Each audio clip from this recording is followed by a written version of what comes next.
I'm here at the site of the monument for the San Pascual Battlefield here outside of Escondido, California. And this was one of the bloodiest battles in the U.S. invasion of Mexico in the 1840s.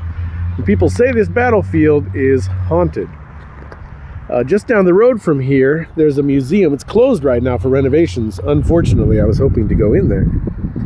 But I went there years ago. I chatted with the staff of that museum. There's a little visitor center, museum of the history of the battle. Took place December 6th, 1846.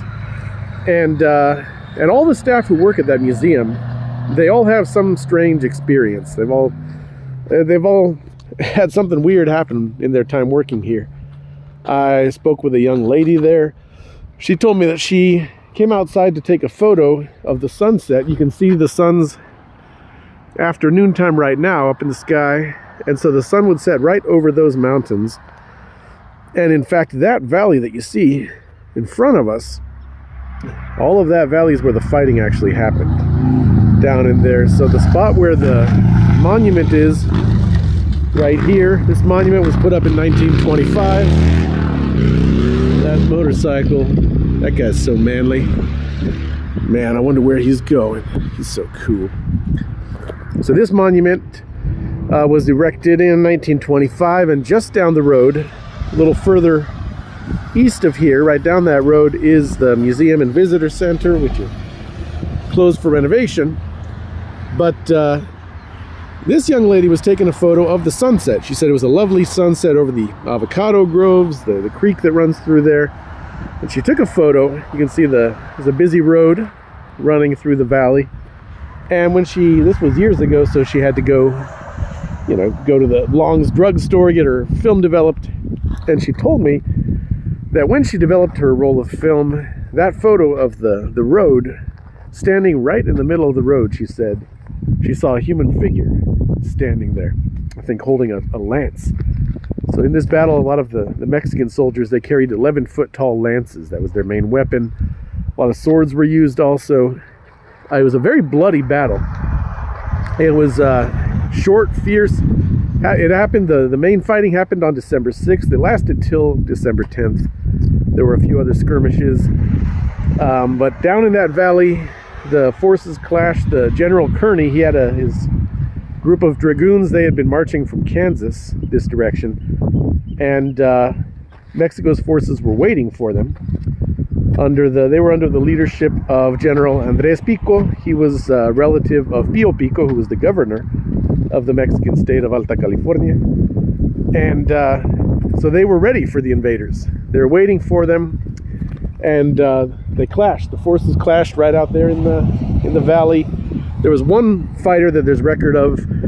I don't know what his given name was, but they called him El Lobo, the wolf. El Lobo because he was just a humble rancher, farmer, but once it came time to defend his country, he went out there and he gave it all that he had. And so he fought fiercely. He went out with an 11-foot lance. He was going after the invaders with that lance.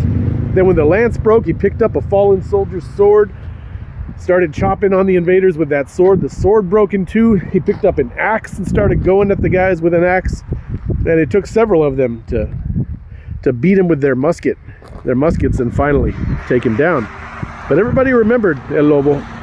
So some people wonder if he's not still out here somewhere, or some memory of him, some shade, reflection of him. Because folks they'll see somebody marching through here sometimes. Some folks see ghostly riders riding through the valley.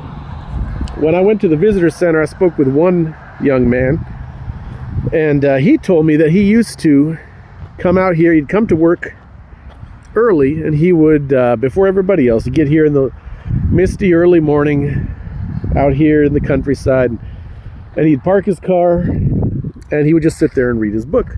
It was a relaxing time before work started.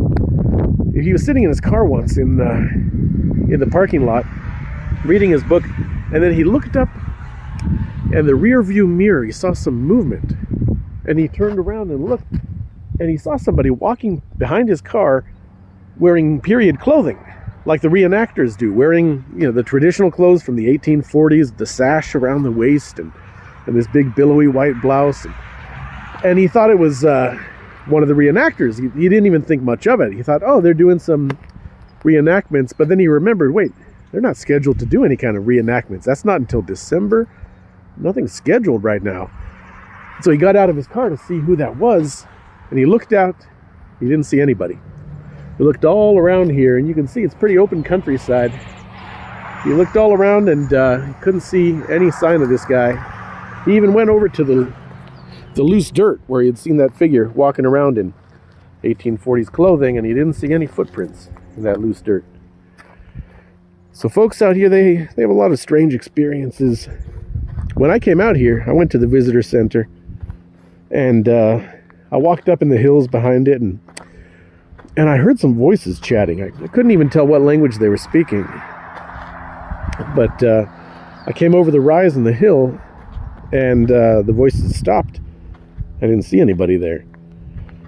I went and talked to the workers. They said, well, some people think they hear screams, and maybe it's the ghosts of the past, or maybe it's coyotes, or maybe it's wild animals, because I'll show you just back beyond these hills, right behind these hills here, way back there is the San Diego Safari Park.